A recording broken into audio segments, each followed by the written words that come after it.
If you're looking to start your recruiting agency, I encourage you to stick around because in this video, we're going to talk about the 20 recruiting acronyms you should know.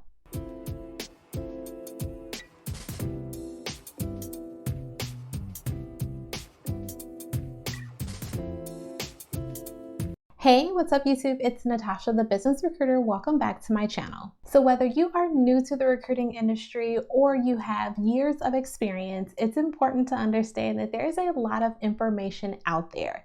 In particular, when it comes to acronyms, there are some that are known throughout the industry, as well as some that might not be as obvious. And if you're newer to the industry, it can sometimes be hard to pick up on what those acronyms are and exactly what they mean. And you don't want to be in a situation where you're having conversations with prospective clients or even current clients and you don't know what an acronym means.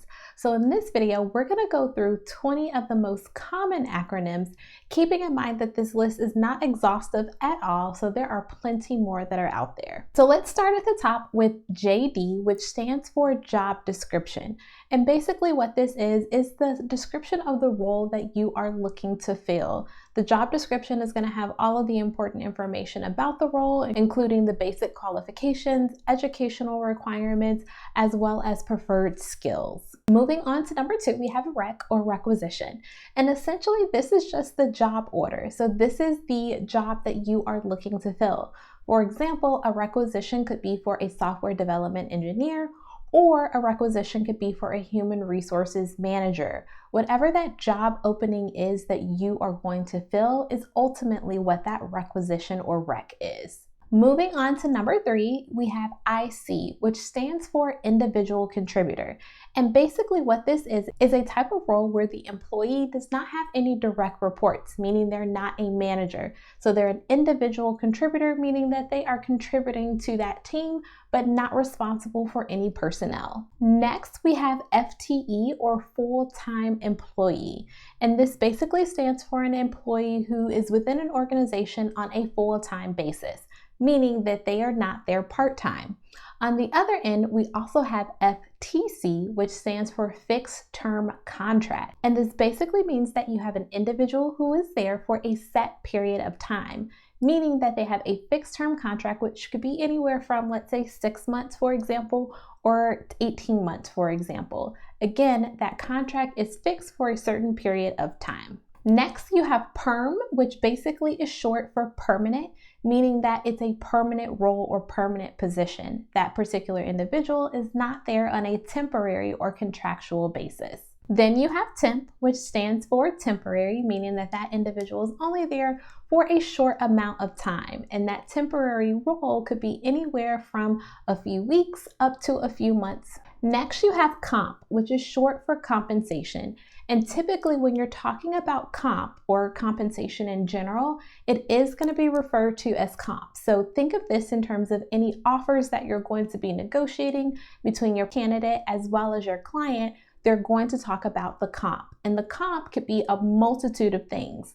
It could be base salary, it could be sign-on bonus, it could be additional bonuses for performance. It could also mean any RSUs and or stocks that would be associated with that individual's offer package. So again, comp or compensation just means what that individual is going to be making. Now, you also have TC, which stands for total compensation.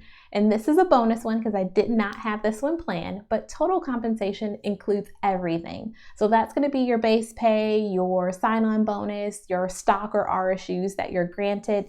RSUs is another bonus term, which means restricted stock units. And those are just the stock allocation that is given to an individual when they join a company. This is typically common in tech organizations as well as other organizations out there who issue stock as part of their compensation package. Okay, so before we get back on track, if you're enjoying this video so far, then be sure to go down below and hit that subscribe button as well as that bell so that you can get notified of all of my videos that do drop weekly.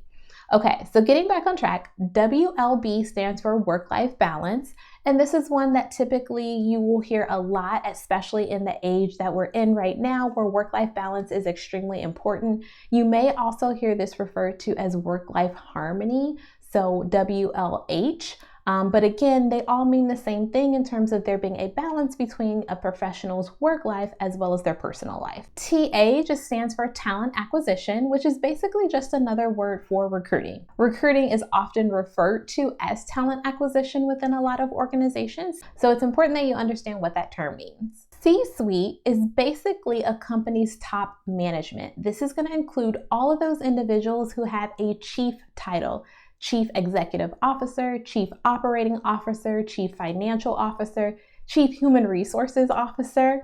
Contingent on the company, there could be a Chief Sustainability Officer. There's a lot of chief positions that are out there, and there are many tech as well as startup organizations that typically get a little creative in regards to it.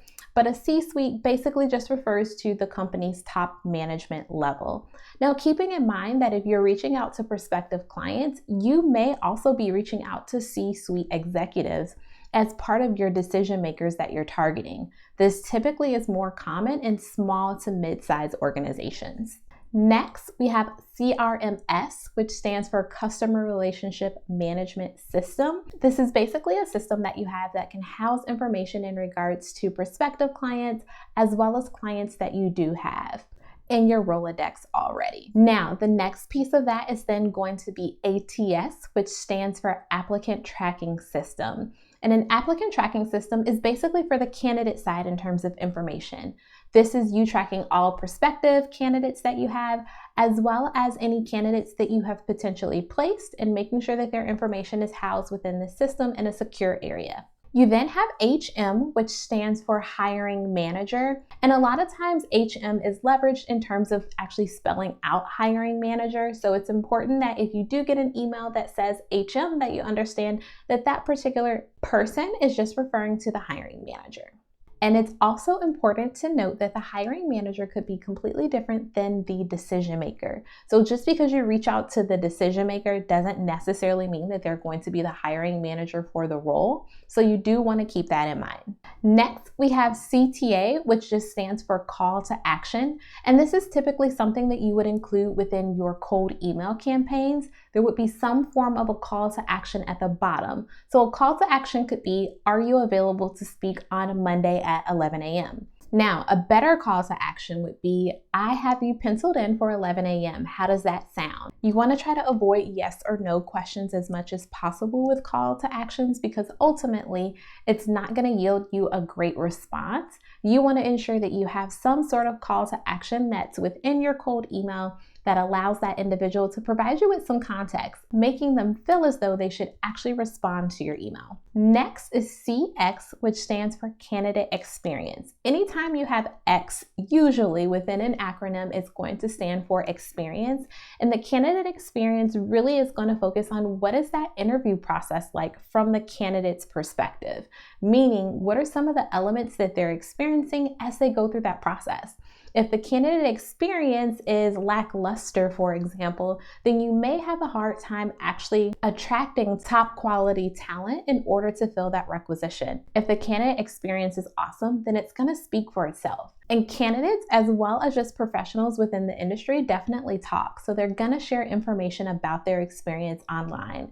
It's just the world that we live in at this point. So you want to make sure that you do keep the candidate experience top of mind. Next is going to be POC. And POC stands for Point of Contact. Usually this is a term that's leveraged when you're trying to determine who's going to be the best individual for you to speak with in regards to a requisition or in regards to putting a contract in place. So POC stands for Point of Contact. That's a pretty known one. Next is going to be DOE, and that stands for Depends on Experience. Now this typically means that the offer that the candidate is going to receive is going to be contingent or dependent on their experience. So if they bring only a couple years of experience to the role, they may be on the lower end of the offer range. However, if they bring tons of experience, maybe even 10 plus years of experience, they might then be closer to the top end of the range. So DOE stands for Depends on Experience and ultimately comes down to the offer package.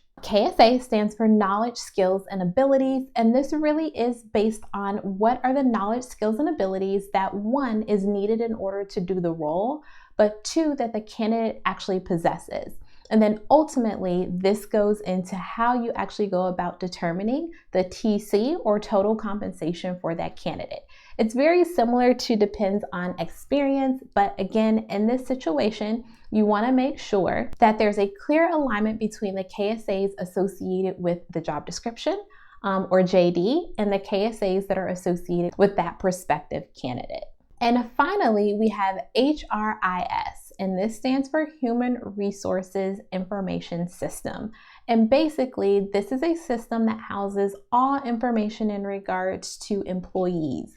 Typically, an HRIS system is going to be leveraged by your client. There might be a situation in which the client actually allows you to have delegate access to the HRIS system because, again, it's information in regards to their employees.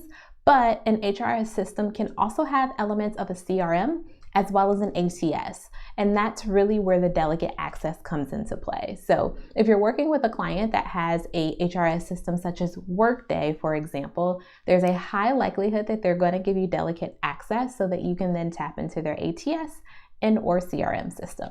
Okay, I know that that was a lot of acronyms, and it's definitely not an exhaustive list. As I mentioned in the beginning, there are a ton more that are out there. So I'm curious, and I want to know in the comments, what are some acronyms out there in regards to recruiting that I didn't list within this video? And feel free to leave them in the comments below.